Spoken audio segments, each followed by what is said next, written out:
Hold on. All right. Here we have bay 1.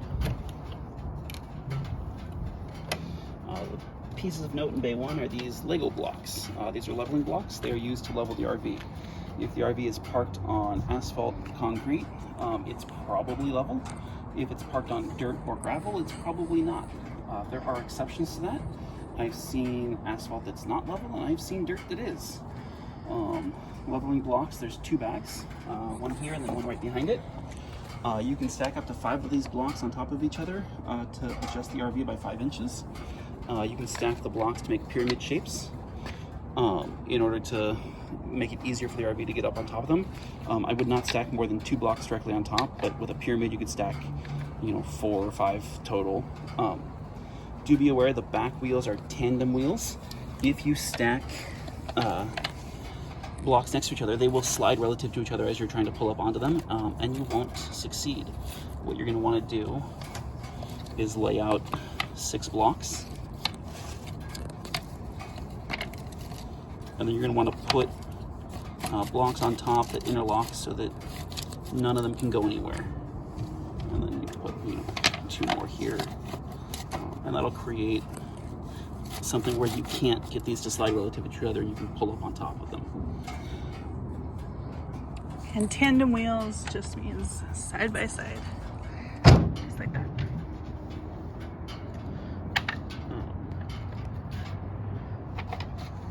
The RV being level is primarily for your comfort. Oh, you stopped? Oh, keep going. The RV being level is primarily for your comfort. Your phone probably has an app on it that will tell you whether you're level or not. My wife tells me, hey, we're not level. You need to level it out. And then I know I gotta put blocks into this tire or that tire. There's other stuff under here. You're welcome to use it if you need to. I don't expect you to need to, so I'm not gonna talk about it. The next bay here is bay number 2. This is the propane tank gauge. If you're wondering why you don't have hot water, you can check right here to see how much propane you have. Be aware 3/4 is full, 1/4 is empty. Right now we're at 1/2. It's plenty of propane. You shouldn't need to touch anything else in there. Moving right along. Bay 3 is the sewer hose. We'll talk about this in another video on how to use the sewer hose. Moving right along. Bay 4 is a car stereo. We'll let you play music outside for your own enjoyment. Bay number 5. Disposable gloves for the sewer hose. White hose, blue hose. The white and blue hoses are the same. The blue hose is longer, the white hose doesn't expand. There's functional differences. They're both rated for drinking water. Also in here is a pressure regulator. You want to hook the pressure regulator up to the hose bib, and then hook the hose up to the pressure regulator and over to the RV. We'll talk about that a little bit more when we get to it, but that's all in here. So that goes between the water hookup at your campsite and the hose. That's what I said. All right, bay number 6. This has the barbecue. In here we have a barbecue stand. We have a barbecue hose.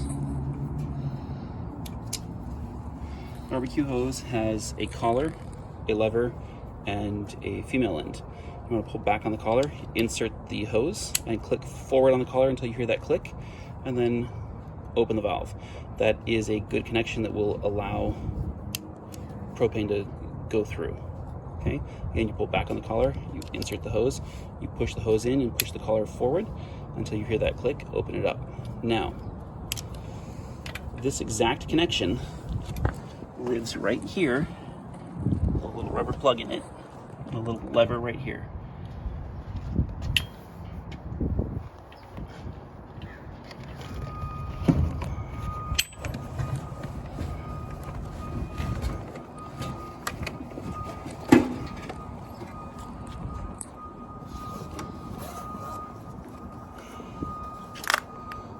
This exact connection lives right underneath the dial, right here.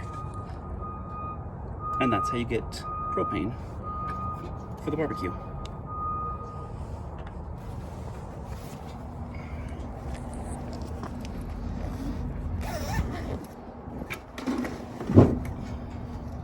The barbecue drops right down on top of this stand, and you can barbecue. The stand will clear the slide, but it will not reach over to the side of the slide, so it has to be directly out from the slide. When you are done barbecuing for the weekend, or when you're done barbecuing at any point, make sure you do not put away the barbecue hot. It will melt the bag.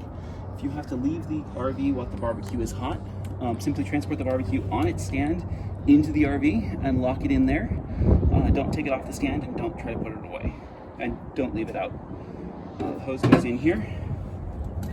Stand, if you push down on the black, you can rotate these silver pieces in very, very easily. Yes, it is possible to pull up on the arm and rotate it in with this spring. It's just a lot harder. It's easier to push down.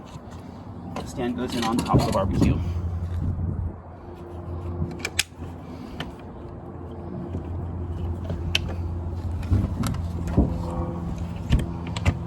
All right, next we come to the spare tire.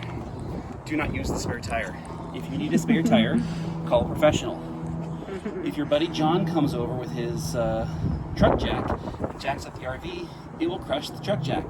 It will then crush Jack. John, sorry. It'll crush Jack and John. Do not use the spare tire. Professionals only. Moving right along.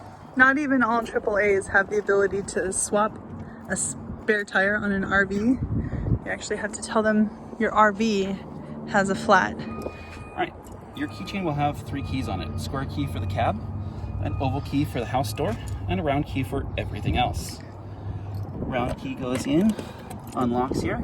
This will work on all of these little doors. Which bay is this? This is, oh, it is base 7. We did number it. Alright, base 7 has your power cable.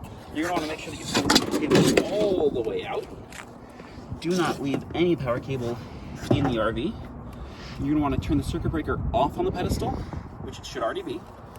You're going to want to plug this into the 30 amp outlet, and then you're going to want to turn the circuit breaker back on. Okay? At the end of your weekend, you're going to turn the circuit breaker off. You're going to unplug this, and you're going to leave the circuit breaker off and close the door. During the week, you're going to just kick this under the RV and let all of the excess just sit there under the RV. You're not going to coil it up nicely. You're not going to treat it well. It starts fires. Don't ask. Right, at the end of the weekend, we're going to go ahead and put this cord back in to the bay. Okay, I'm just looping it around in the bay, and it's disappearing. You should note this bay also contains coaxial cables, connections for the TVs in the RV, if your campsite is equipped with satellite or cable television. Okay, once that's away. And a phone cord too. Yeah, Have there's an no old phone. phone. There's no phone inside the RV, but there's auxiliary outlets here as well. Anyway, you can go ahead and close that up, and we're gonna lock it. Next, we have the sewer hose. That's a lie. There is no sewer hose in here. It doesn't fit. I don't know why. Sewer hose is on the other side. This is your gas tank. Use E85. Do not use E85. Do not use diesel. You can use any of the standard octanes. No E85, no diesel. Gray tank flush valve, or gray tank valve, black tank valve. We'll talk about those more when we're on that video.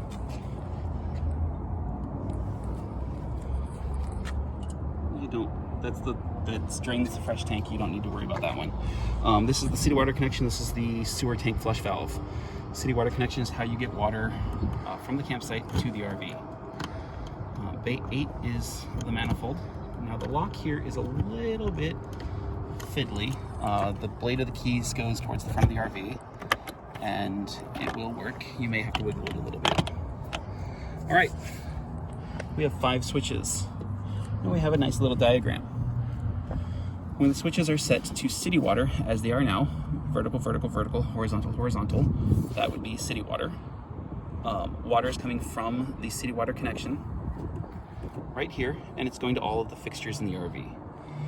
When the valves are set to normal, as they are now, water is coming from the onboard freshwater tanks, and it is going to all of the fixtures. And of course, when we set it to city tank fill, as it is now, that water is coming from the city water connection to the onboard freshwater tanks. Do note, this is on the driver's side of the vehicle, and it is on the outside of the vehicle.